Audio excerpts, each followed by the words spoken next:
À l'ONU, il existe des États qui ont plus de droits que d'autres, et pas seulement un petit peu plus, parce qu'ils peuvent à eux seuls bloquer une décision mondiale. Je vais t'expliquer pourquoi en te parlant de l'organe le plus puissant des Nations Unies, le Conseil de sécurité de l'ONU. Son rôle, c'est de maintenir la paix et la sécurité internationale.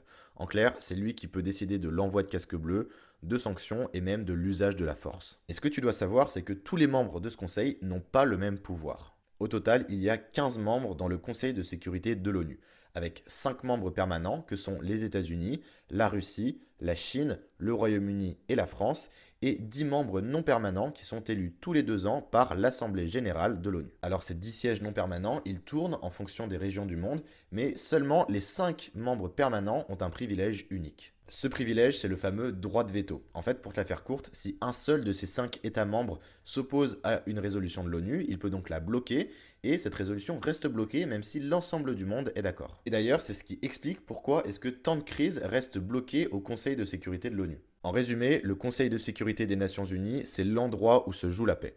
Mais c'est aussi l'endroit où les rapports de force mondiaux s'expriment le plus clairement. Et donc à l'ONU, tous les États sont égaux, sauf 5.